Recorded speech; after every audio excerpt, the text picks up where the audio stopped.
Hello, everybody. Welcome back to In the Bullpen, brought to you by Hilltop Office Supplies. We are swagged out. I feel like I'm in the LA Rams or something like this with these, like... You look good in that shirt, man. I feel like I'm a Rams player. You could almost be a Rams player. You might need to get a little bit bigger, but...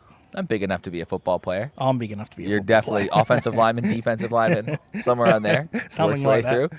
These are our new shirts. What do you think, guys? They're pretty cool and obviously sponsored here, you know, Hilltop Office Supplies. So, Who are they? how are you going, man, after the break? Happy New Year and all that sort of stuff? Yeah, good. I mean, I saw you all weekend. But I know. We did, but we haven't been on TV. We haven't been on TV, so it's like we haven't seen each other. That's right. But I did see you all weekend. We did. But Happy New Year to everybody out there and welcome back to the show. And we've got lots of stuff going on in the new year as well, so we'll get stuck into it. We're only on January, 12th right now, and we've already had 3 games that people have played. Now it gets to be silly season. People are playing Tuesday, Saturday. This week they're playing on Thursday. We're not going to recap all the games. We'll touch bit quickly on those Twilight games. The recap will be up shortly. That Robert Laidlaw wrote another nice recap. But I guess the highlight from the Wild Twilight games is, well, let's start actually with the game that we broadcast. We were down at Kensington last night broadcasting the game. There's a look at the scores on there. On the top of the headline, that Henley and Grange won 2-2. They just had enough time to sneak in extra innings, which would have been a heartbreaker for Souths because they end up losing 6-2 in extras. But two things from that. One, Souths might be the real deal here. Like, that's a heavyweight team they are playing in Henley, and they took them the distance. Yeah, it's just whether they can get their pitching for two games a week now instead of one. So it's easy with 1 game a week. It's a little bit harder with 2 games a week. Obviously, this is the game from last night that we televised, and in the end, it came down to Kensington making a few mistakes late in the game and got Goodwood over the line. Yeah, that was fun, actually, to undo the broadcast. Big thanks to Kensington Baseball Club and Spacequake Sports for setting that up. If you're a club that wants to do it, get in touch with us. Get in touch with Spacequake. We can set something up on a Tuesday. But you talk about free bases and little mistakes like that. It was kind of costly all around the league. Like you saw, I know Woodville lost 15-1, but apparently that was the same thing as a couple errors, the capitulation in a middle innings of that game, just teams making a few defensive errors. It's coming up costly. Yeah, as we've talked about the whole year, free bases will kill you, and especially at club ball level. And if you do make mistakes, you get penalised pretty harshly. So you need to, the teams that make good defensive plays will win a lot more games than they lose, and we see that with Goodwood and their runs against. Yeah, they only allow 2 runs a game. Yeah, their defense is fantastic, and it makes them a lot stronger than they may well be, right? And Josh Cakebread kind of showed that last night too. Yeah, he made 3 great plays in the hole, and then he dives in and gets a run scoring, probably the game-winning run at home plate. So you just got to stop getting free bases. So there's games tomorrow night. There's 3 teams that play, or 3 games, 6 teams that play tomorrow on Thursday and some makeup games. And they play Saturday, then Tuesday, then Saturday, and it keeps going on and on basically until the end of the season. We also have COVID that's become a bit of a factor all over the place too. So guys are now missing out of the lineup because of COVID. They're pitching. You can't use your same pitchers every game because of pitching restrictions. How do you go about this? Because obviously there's Division 2 and 3. You can call guys up. So if you were a club manager right now, how do you even tackle a scenario like this? Yeah, well, the tomorrow night's game is a second game of a doubleheader that was supposed to be played a couple of weeks ago of the top 6 teams from last year. Yeah. So the league put that back to 1 game because of COVID. It came in and people got sick and teams didn't have their best players, and they tried to make it fair for those top 6 teams to play. But now everyone's got it. But now everyone's got it. So you know what? This is where your club depth is extremely important. You've got to get your guys that can come in and fill gaps. The guys that you're developing over a period of time that might not be ready for another 12 months, they have to be ready quicker. How much is that club culture come down to it there? So guys can call up. If you're on Henley and Grange, let's say, or you're on Woodville or you're on East Torrens, wherever it is, you get called up there. Like, you just need to know how you play the game? Well, most clubs, I guess if I was managing most clubs, their Division 1, 2 and 3 all probably train together anyway. So they follow the path of what they're doing anyway. So they should be able to just walk into the role and understand what's going on within their Division 2 and Division 1 or Division 3 going to Division 2. It's just a matter of whether they can put that into process. Right. So, I mean, you did see a couple of those big performances and guys getting maybe opportunities they know. Like Hamish Reese last night, he started on the mound for Southern Districts, and he allowed like 1 run over 5 innings. Like, that's a tremendous performance. Reese Launder over at West Torrens, they had to start basically half of their regular Division 2 team. He hits a home run in his first Div 1 game for West Torrens. Shocker, another kid from West Torrens doing something big. So it's who steps up? It's the teams that'll step up in the hard times with the COVID going on. That'll benefit their clubs getting towards finals. Versatility, flexibility, all that too. 100%. But that's why you play. That's why your kids play Division 3, and that's why your middle-aged kids then play Division 2 to move into Division 1. So it's all about your depth. Here's a look at the standings of where things are right now. We're almost at the midway point. Teams play 30 games. So we're not even at the halfway point in terms of games played yet, but things are just going to be so fast from here on out. It's bang, bang, bang, bang, bang. This time next week, there'll be 3 games that West Torrens has played, for example, in that time. But of Woodville, East Torrens, and not Golden Grove, Port Adelaide, who are sitting on 12 points, they're trying to hunt down, hoping that one of those teams that's clinging onto a spot falls, because there's a gap between 6th and 7th now. Yep. Of those teams that are 7 and 9, who do you think is the most likely to make a charge? In what we know, we think Josh Tolles is coming back for Woodville. Right. So makes a massive difference. Oh, you think a AAA pitcher that plays for Team Australia? Yeah, so he could play. He could throw a complete game on a Tuesday night and just roll him out there, and hopefully they can get those wins up on those games. You might need to score 2 runs to win that game. Yeah, maybe you might. That's exactly the right. Cesar Perez home run. But it gives your pitching depth. Then if he can throw a complete game nearly every Tuesday night, which I'm sure he probably can, it then allows all your other pitchers just to be thrown in on Saturday. Johnny Allstaff, as we say, whoever's needed on a Saturday to get wins, that's what you bring out, and just give Tolsey the ball on a Tuesday night and say, here you go, mate, get us a W. So Woodville you're picking them from the pack of trying to make a charge. Yeah, and they're the team with Tolsey on the mound. They can beat one of those top 5 teams, right? Where probably some of those bottom 5 teams can't, or the other 2 teams can't. So because they just don't have that pitching depth. And Tolsey with the ball, he's a pro athlete. He knows how it works, and he'll certainly help Woodville get games. I'm actually going to say I think Golden Grove are still going to make a charge. I just don't. I think they might have dug themselves too much in a hole. I know they're sitting on 10 points. I mean, they're just run scoring hasn't quite probably been to the production they want, because pitching sometimes been there, but they only had 50 runs or something like that in their first 13 games, and most other teams at the top are scoring 6 or 7. So if that can increase, Golden Grove with a strength of schedule might be able to make a charge. But it's how much can AJ throw? Yeah, and you're going to get tired sooner or later. They're like 4 games back. Like that's with 16 games to go, 4 games back. You need a lot to go right. But I think it's possible. Yeah. Let's take a look at some of the women's results over the weekend. There's a couple interesting games actually. East Torrens, we know they've been getting a bit better. They were leading most of the game versus Glenelg. Yeah. They were leading 3-2 up until the late stages of that game. Glenelg needed to score 1 run. I think it was in the 3rd, 4th, and 5th in order just to win that baseball game versus East Torrens. Jess Maslin, guess who, was the one that helped deliver a couple knocks. So East Torrens getting a bit better. Southern Districts, a big win over Woodville. Woodville still only have 2 wins, and the top 4 make it. Woodville are hanging dangerously around. They're not collecting those wins you'd probably like, because East Torrens still very much in play, and they're getting better. Yeah, and that's the thing, and we can see that they are getting better. So they're getting closer to where they should be in that division, and they're starting to put a bit of a scare in some of the teams. Couple performers I think I would like to shout out, at least, is first Angela Mortius, who started on the mound for East Torrens. When you're playing Glenelg, that's a dangerous lineup. They're the champs for a reason. They can score a lot of runs. She held them. She allowed just the 1 earned run in her start, or maybe it was 2 earned runs. I can't quite remember, but either way, she had a great start. They had the lead, East Torrens. They were punching the champs in the chin. And Glenelg would have been twitchy. They would have been a little bit twitchy there for a while, I'm sure they would have. And then Ellie Tucker, she's obviously been a bit of a personality around here for a little bit, but she goes 2 for 3, has a couple RBIs, and she has a good pitching performance, and as she's had to step in at Southern District. So Southern Districts now have the gap to make it. It feels like the race is like who gets the second spot. Glenelg have a bit of distance there, but the bottom race is now really between Woodville and East Torrens, it feels like, as we head to the last 2 months of the season. Yeah, and I guess those games where they play each other are extremely important to probably get in that 4th spot. If Woodville can win a couple, then East Torrens are probably out. They do have that tie. That's the difference right now. So that's kind of all it looks. Either way, we're going to take a quick break. We'll be back. We're going to announce and reveal the worst kept secret right now, I think, for those people that are around in the know at baseball. It's been going around.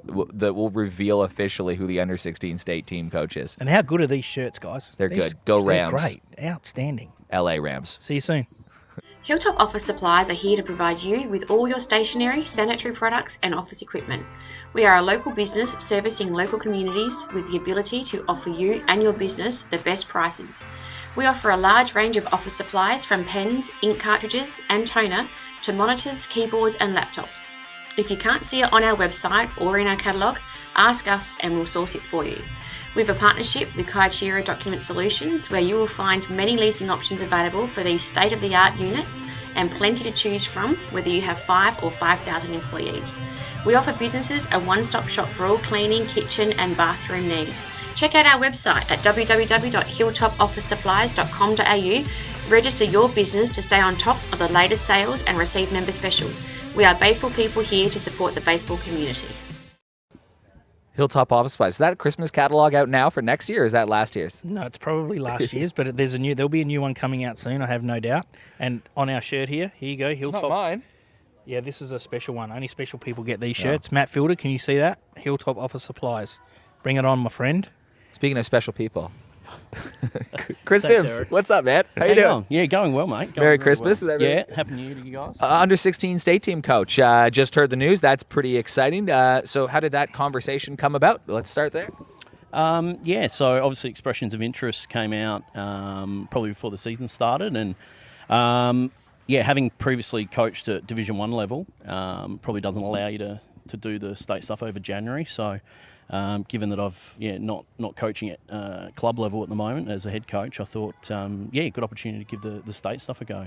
And have you had much experience coaching, I guess, kids before? Because it's a little different than coaching, I'm guessing, 33-year-old men that are rolling it out there on Saturday afternoons. Yeah, so I've had experience across all the junior grades sort of at Port Adelaide in the past, and this age group's really good. They're thirsty to learn, and from the interactions I've already had with the kids, it's looks like it's going to be really a really positive group, and they're looking to learn. So the interactions are something that's already happened, right? Because all last week was the show. Oh, it's on your shirt. Yeah, there we go. The showcase series, and then a couple days this week as well. So it's 6 days total where kids are just. Well, what are the kids doing at the show? What's been the showcase series all about?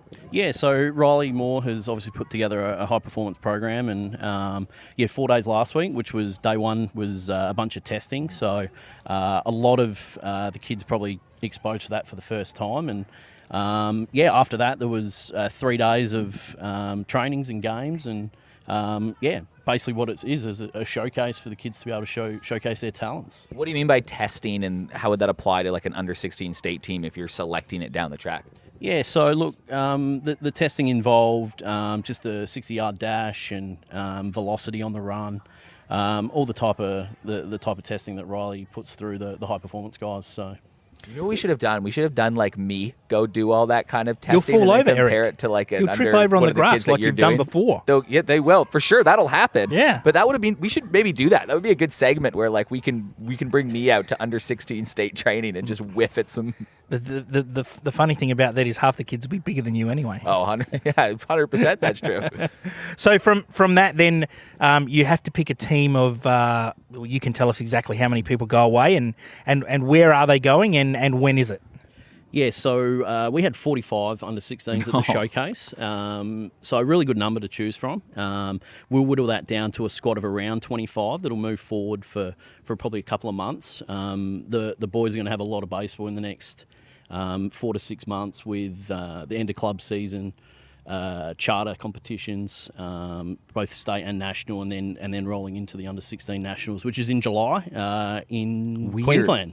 Yeah, that's weird. We're not sure where in Queensland yet, but we're hearing maybe the Gold Coast. But normally in January, though. Yeah, and your assistants who will be helping you out as well. Who can you tell us who they are and a little bit about them? We know who they are, but maybe the people at home don't know much about them. So your coaching staff is such as who? Yeah, so assistant coach is Austin Gallagher, so he comes on board as an assistant coach, and Justin Clark as pitching coach. So both myself and Gally first time around with junior state teams, but Clarky a bit of a veteran, and we'll be able to learn off him from multiple state trips he's been on. Yep. The timeline will be weird, won't it? Because you're right, they're very busy for the next few months, but then there's always that little lull once the season ends, and maybe some of the kids are playing other sports at a high level as well. So what's the plan there? Are you going to kind of figure that out as you go, I guess, in terms of ramping things up when it's not mid-season baseball form across the country, really, when they're going away and competing? Yeah, it's obviously going to be a different preparation than probably the state teams in the past. We will work together, I suppose, with the charter guys. So Riley's going to look to put together a program that will ensure that they're not, I suppose, burnt out come July, and they get enough rest in prior to the nationals, but are ready to go. So. What would make the under-16 championship successful if we sat here in 7-8 months and said, "Yep, this was a pretty successful one"? Look, probably to get there at this point in time with the current situation. But look, from the talent that I've seen from the 4 days, I really think we have a strong chance to compete at a high level.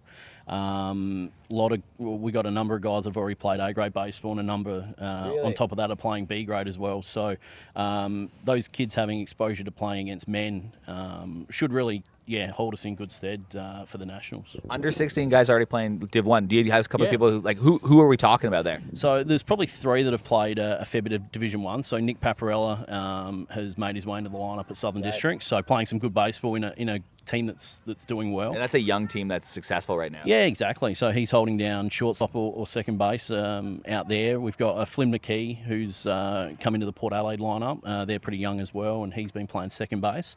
And then Ellie Tucker from Kensington, who's had a bit of exposure on the mound at Division 1 level and played a bit in the outfield. So, no, that's great. And I mean, just looking at a few of those names there's some known names from even when I was around. You know, the Challinors and the Kuzlers and the Yateman and those sort of guys. And tell us a little bit about this Zach Altamira. He's a name that's come up around the HP programs for years ahead. He's supposed to be a pretty cool athlete and could be a real talent. Yeah, definitely. Zach's really impressed me. He was out day 1 and took some really nice batting practice. He then had a couple of days COVID related. He was missing for a couple of days, but came out on day 4 and really, really nice moving shortstop. Got a good size about him, and he looks like he's going to be a talent. What kind of experience do you think the kids have had over the last couple of weeks? I mean, 45 is a big number. Like you said, some are being exposed to something different before. What kind of experience do you think they've had out in the field the last few weeks, or couple weeks, I guess? Yeah, look, I think the biggest thing for them is just backing up day in, day out. So 4 days straight of baseball.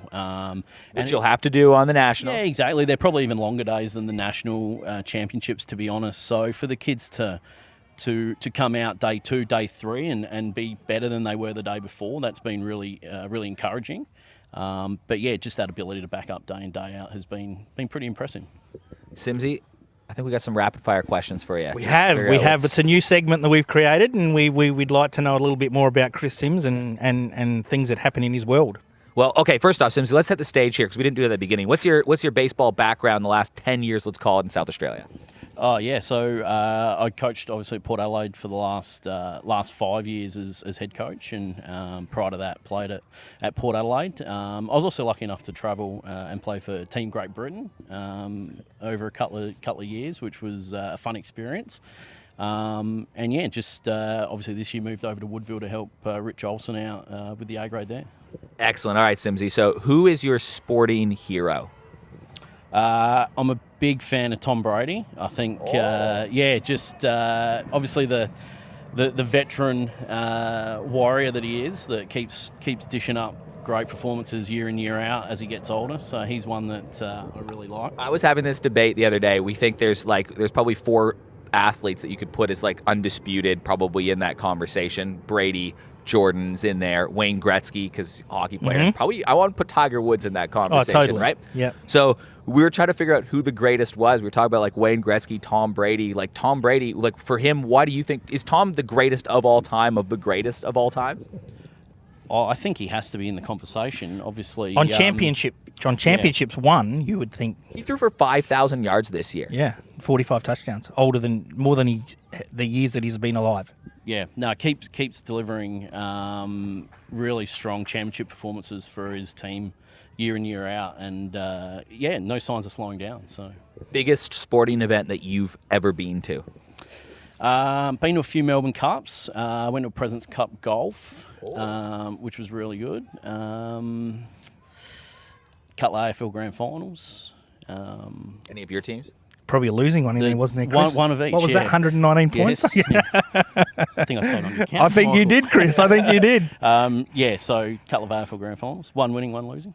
And then if you could, time doesn't matter. It could be an era 100 years ago or it could be 20 years in the future. Your ideal sporting event that you could go to. For instance, for me, I'd say I want to see Team Canada win the Olympic gold medal in hockey live in person in 2030. But for you, what's your ideal sporting event that you could ever go to?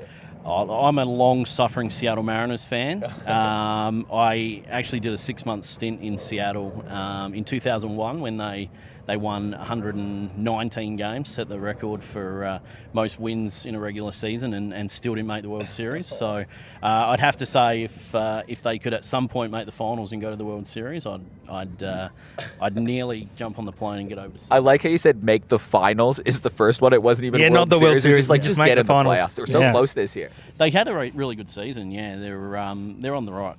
You hope they're on the right trajectory, but you never know in the bigs, do you? And final one, are you Spotify guy, Apple Music guy? How are you listening to your music? I was a big Apple Music guy, but my plan expired, so I jumped over to Spotify only recently. So who was on your number one on Spotify rap this year? I wasn't. I was only like a month on, so I didn't even download. Who do you think it would be? Whatever Tyler, my son, listens to, I'd imagine. Which I'd have no idea. Yeah, I wouldn't even know. Yeah. Sorry. We'll go with Tyler Sims is whatever play. Simsy, thanks so much for joining us, getting a little bit more to go. What's going on under 16? We'll be following along intently with how that program's going. Thanks for coming on. Pleasure.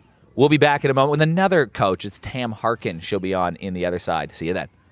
Here at Just a Thing Furniture, we offer quality, factory direct furniture at wholesale prices.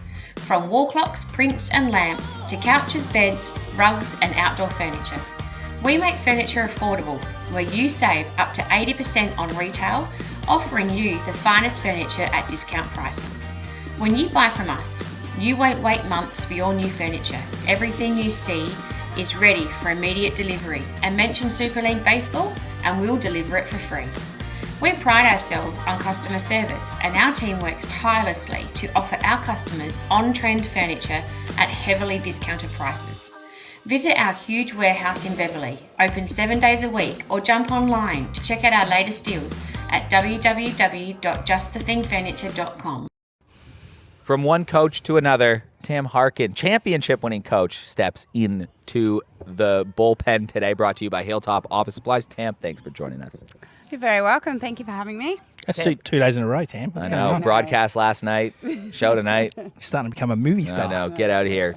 Tam, you were the Super League coach this year, first ever woman to coach or be the head coach, I should say, of a Super League team. How did that conversation come about? Dunny's obviously the general manager of the team, so you might have something to say for this too, but how did you end up being the head coach of the Marlins this year? Well, I've been around coaching with Dunny for the last 4 years, so this was my 4th season in Super League. I started doing the Crushers in the first year when we won the championship, and and then we moved to the charter system. And Dunny and I had a conversation just before the season commenced, and he raised it with me, and we had a bit of a chat about it. And I thought, why not? Give it a go. Were there any skepticism, thoughts behind it, excitement? Like, what was your thought process when you're like, okay, I'm the head coach of the team now? Very excited initially when Donnie sort of talked to me about it, and then sort of reality kind of set in a little bit, and then got a little bit nervous, and just not so much about the process, because I sort of understand the Super League and how it all works, because it is different coaching Super League to a general sort of baseball game. So, but I knew I had really good support around me. We had some great coaches, and obviously Donnie's always around to help. So for me, it was just really backing myself and being confident in the decisions that I made, and then speaking to my coaches and even some of the more experienced guys in the team. Dunny, why Tam? Well, as she said, she'd done her apprenticeship. She deserved an opportunity to see what she could do. There's some haters out there that didn't think it was the right thing, but we've proved them wrong in won how the we championship did it and went about it. So we did a fantastic job. Tam did a fantastic job. We talked after every game about decisions she made. Some, she's not perfect. We understand that, and we sat down and talked about some of the decisions. It can't all be Michael Dunn. But there's decisions that she would have made that I wouldn't have made, and I just talked her through those and said, you've got to go with your gut, and if that's what you think's the right thing to do, make sure that that's the right thing to do, and have your, people will ask you questions about it, and as long as you've got your answers to why you did it, then that's why you did it. So was there a time in the season that you could give an example of where you had been like, you know what, maybe Dunny's saying one thing or I'm thinking another, you have to go with your gut and be like, you know what, I'm going to go with my gut on this and I'm going to make the call. Was there a time in the season you had to do that? Eric, you know very well there was a time.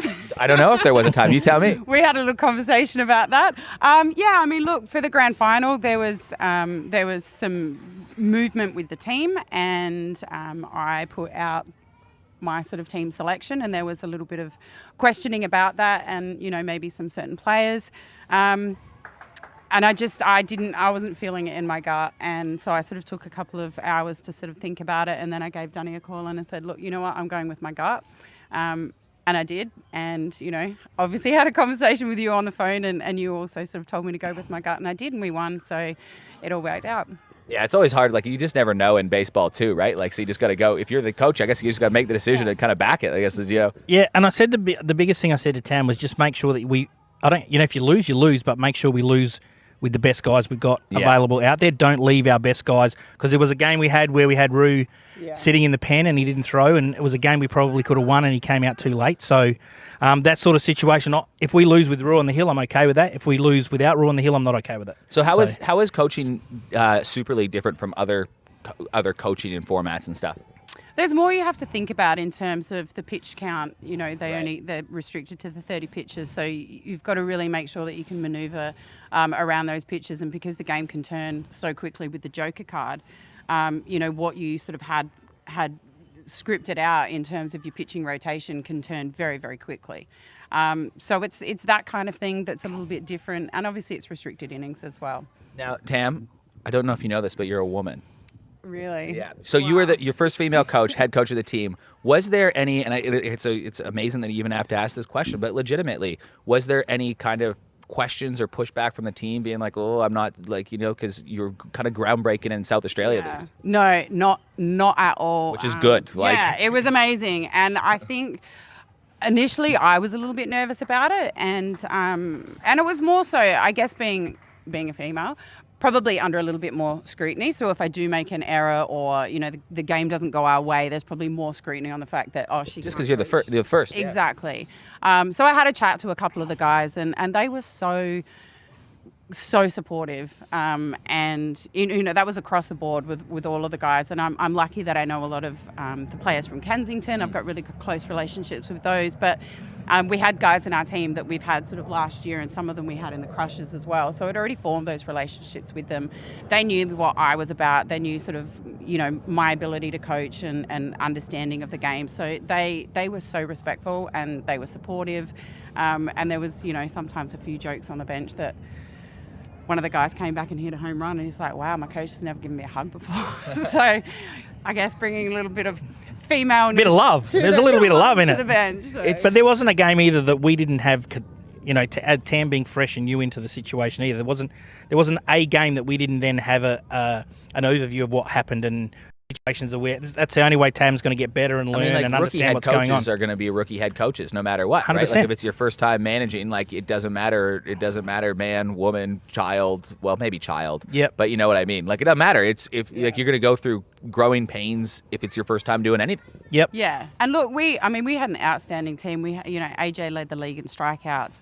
Sean Maple just did what Sean Maple does and hit a lot of homers. He led the league in RBIs and home runs as well. And then on top of that, we led the league as a team with RBIs and home runs as well. So when you've got massive bats in your lineup, like your Maples and Galley and Michael Bishop, and even Cambo, he had Jake Campbell from Golden Grove, he had a breakout year and hit that grand slam, which he did not win Player of the Game for. Yeah, because Bushel went 3. But that was my fault, and I own it. Blame Eric. That you can absolutely blame me. And to all the Golden Grove, I mention this almost every stream we've got. You've got knives in your back everywhere, man. I do. 3 for 3, drove in the winning run. Jack Bushel won it for me. Just edged out Jake Campbell. If you'd won the game, Jake Campbell would have got that. But That's probably true. At the end. That's probably That's true. just the reality of the situation. And then I have all the Jack Bushel supporters coming at me. Scott Pratt trying to drive a knife into my back and all that. Surprise. Scott Pratt's involved, eh?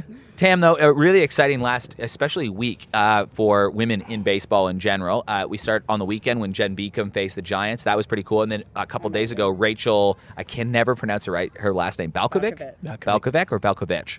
Doesn't matter. Belkovich. She's not going to ring us and tell us. So Right, call she it might however be you watching. Like. She's named the head coach manager. Well, we call it the head coach here, but manager of the minor league team there. Pretty exciting stuff. And is that something that you would have envisioned, I guess, 5 years ago, 10 years ago, 20? Tell me about it. You played baseball your whole life.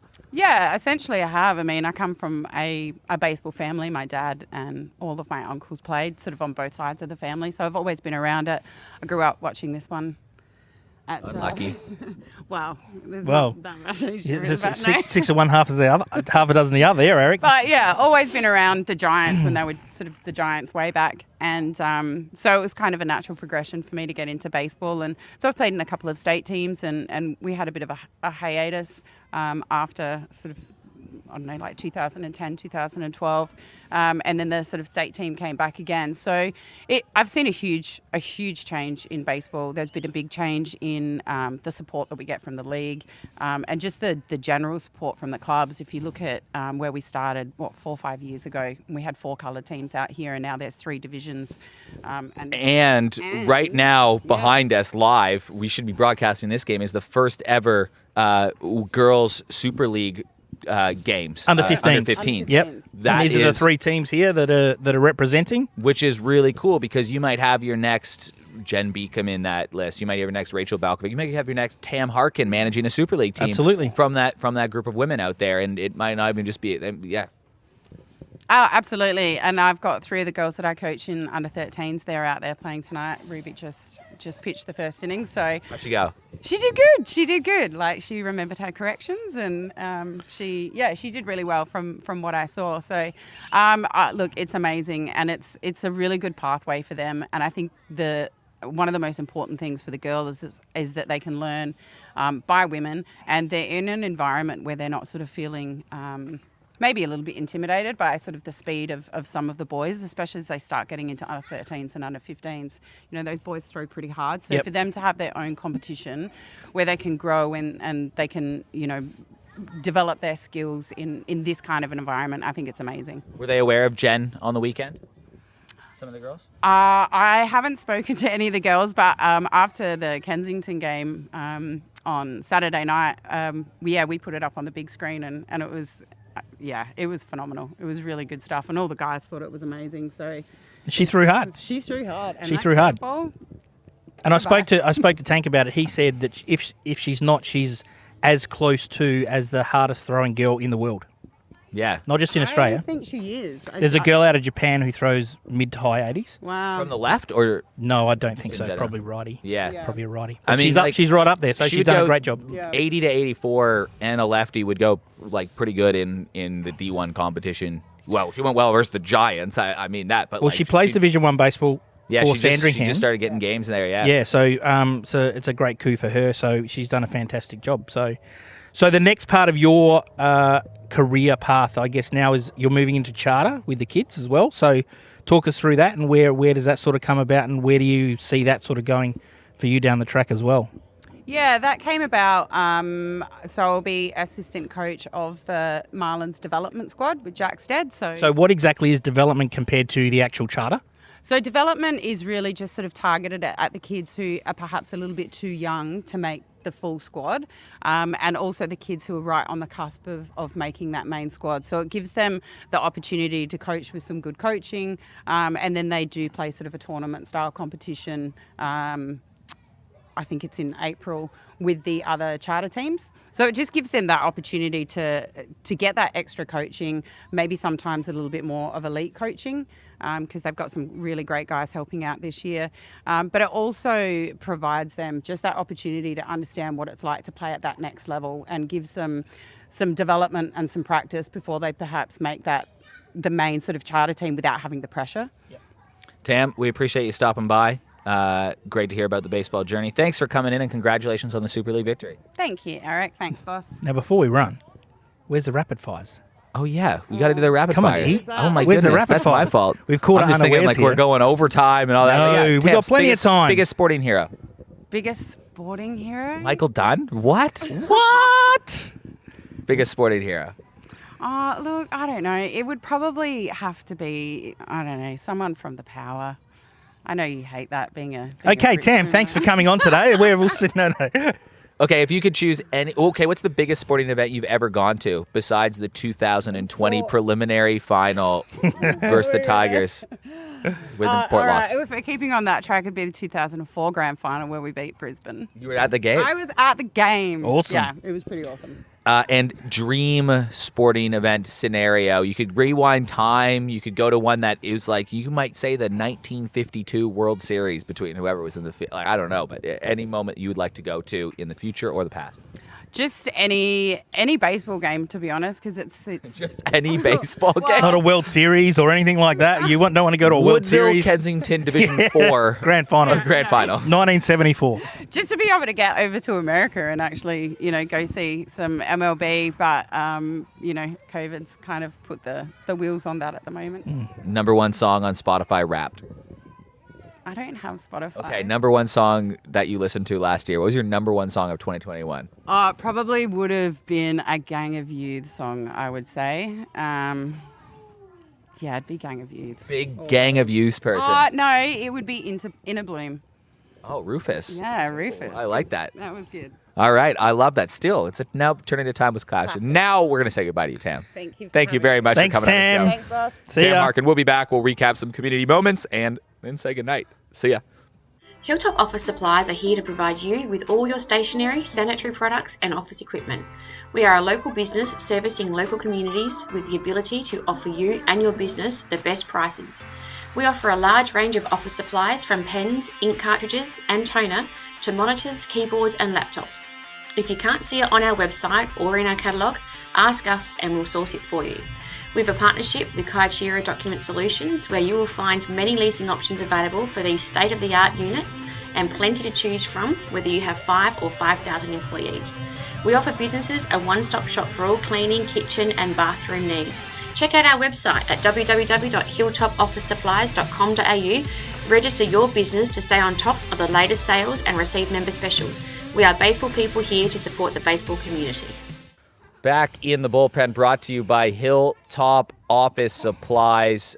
Big shout out to our main sponsor for the show. Our office is getting relaunched. People working from home again. Probably a good time to check out what you need for the upcoming chaos that is ensuing. Yeah, and we're moving into the restaurant and cafe game now as well. So all the takeaway packaging, all of your coffee cups, knives and forks, spoons, plates, all of that stuff now. If you own a cafe or a restaurant, we can help you out. Cleaning chemicals for your kitchens, all that sort of stuff as well now. So please give us a call and we'll give you the best prices we can and hopefully win your business. Big shout out to a few people around in the community celebrating some milestones over the last week or coming up on this weekend. Ben Zuchins, he's been out to a few ABL games as well too. West Torrens 400 games, legendary player around the South Australian. Yeah, he's names. been around for a long time. Brought 400 games, senior games. Yeah. That's a lot of them. Brian Pickett from Adelaide reaching 300 games. These are actually some big name miles. Sometimes we're like 50, 100 games, which is pretty cool, but I love the ones that get up to there to like 500 games for Jack Wade at Adelaide as well. That's a pretty big milestone, reaching that millennia. What's the word? Yeah, half a brick. Who knows? Elise Dolman, 100 games. That's actually a significant one in terms of women's baseball because it hasn't been around, and they don't play as many games in the air either. The women's league. That's the first woman I think I've seen at 100 games. We've seen a lot of 50s. You're right. I think Sophie Fuchs was up there for a while too, but. Yeah, Elise Dolman. Awesome. There's not a lot at 100, that's for sure. Just a nice little moment on the weekend. This is a photo of Shannon and Mark over at Port Adelaide Baseball Club. This was pretty cool. Husband and wife. I can't pronounce their last name well. Podzuite. Can you people correct me and give me crap for mispronouncing the name? Either sure way, that's wrong. This is awesome. Husband and wife getting an opportunity to share the field and play a game together, which I don't think happens. A couple people commented on Facebook saying they've done that before, but not too often. No. I'm sure that was a special moment. Very rare. That's awesome. You get to go out and play baseball together on the same team. That would have been a bucket load of fun. Especially if you get more hits than the husband or wife. And competition at home. Someone wins the hand control for the night, something like that. Yeah, that would be cool. Yeah. You have little side bets. I'm sure there was.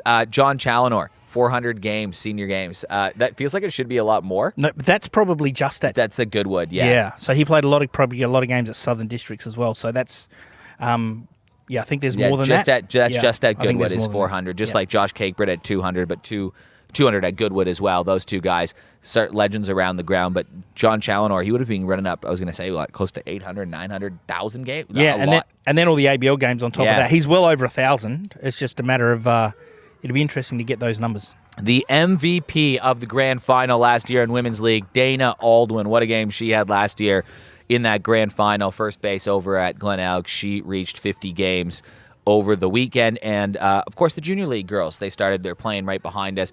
That's them at training the other night. Great to see that competition get up in the way. Awesome. And Tam did a really good job there. But we're going to finish things off with a pretty cool video and moment that happened over the week. Dunny, how many triple plays have you been involved in your life? Ooh. Yeah, not a lot that I remember. No, probably not very many, to be honest. This is Div 6 at Henley and Grange. This is the video footage we have. It's amazing that we even have half a video from a Div 6 game going on, but it's your classic. You're going to see the ball get kind of tugged off to the left side, step on the bag at 3, throw to 2, over to 1. It's a triple play after runners on first and second. That is sick. It's very rare to get a triple play third, second, first. There's normally you could get a triple play with a catch, guys taken off, guys running when they shouldn't have to. But to get a pure triple play like that with the infield is that's even rarer. A lot has to go right. Like that ball has to be so perfect at that third base spot where it's just absolutely you have to be time. going that way. You have to be going that way to then go to second to then get the out at first. It's second, very rare. Yeah, so I'm sure if the boys in that dugout, if they turn a triple play, you reckon the game's ending early and they're like, boys, pub. It's like a golf hole in one. It's like, that's it, we're done, let's go. Yeah, literally. Time for beers. The baseball triple play is probably a golf hole in one. A golf hole in one. What would be more rare? A golf hole in one. Golf hole in one, maybe just in terms of volume of shots. Yeah, you think about how many times you've played golf and whether you've had hole in one or not. There's a lot of golf in there for... Yeah, a lot of people will play for a long time. But triple play is a long time. I've never seen a triple play live. I've seen a lot of baseball games before. That's true. But you played a lot of golf too. I played a lot of golf, so I'm trying to think about that. Right? Like if I've seen, like I was trying to recount this the other day. So I am now, for just Adelaide Giants games that I've watched, I've now been involved with the team for 320 games. There you go. That's a lot, right? I've never seen a triple play in the ABL before, but I also watch Div 1 baseball here. I watch the Toronto Blue Jays and MLB all the time. So I would have watched over freaking 10, 15,000 games. Never seen one. Never seen a triple play ever. Live. But you've probably swung 15,000 golf clubs and never had a hole in one. Correct. So it's like, what's the? It's a funny thing. That's just my Tuesday, Wednesday. Some people are lucky, some people aren't. It's crazy, isn't it? It's pretty cool. I've had 2. But then it's like, how many pitches have I seen thrown? Yeah, a lot. That turned into a triple. Like, so much has to happen right. I've never seen one live. I've just missed it. Like, I've changed the channel and they'd be like, dude, it was a triple play. I'll be like, are you kidding me? Yeah, I missed it. But that's the show for today. It was a big one. Got to talk to Simsy and Tam, but I think it was 2 pretty good chats. Yeah, great. And we love our shirts, and we're glad to love our shirts. We're glad to be back and keep sending us that content. We're back here now till the end of the season, and we'll have the grand final, everything, and we'll go right through to the end. So keep sending next week we're going to talk to some of the local guys that played Giants over this last weekend and leading into the games that they're playing on the 21st, 22nd right here at West Beach. Yep. We're going to go have a chat with guys like guys that have got an opportunity and what it means to put on that jersey for them. Some cool quotes from Darcy Berry over the weekend and Jordy Gross, what it means. So we're going to talk to some of those guys next week and say, what does it mean to go from club ball to the Giants? And then hopefully everybody watching, there's a lot of local baseball players that are playing baseball for the Giants right now. The least we can do is pack the place to the COVID restriction capacity that we've got in these grandstands at West Beach and give them a time and just a memory they'll never forget. Yeah, they've got an opportunity while we can't bring any import players in, so certainly get out and support your club players and support them and watch them this weekend where they play Brisbane in Brisbane, and then we'll be back out here next week to play against Melbourne. All right, let's get out of here. That's the ball game, Bob.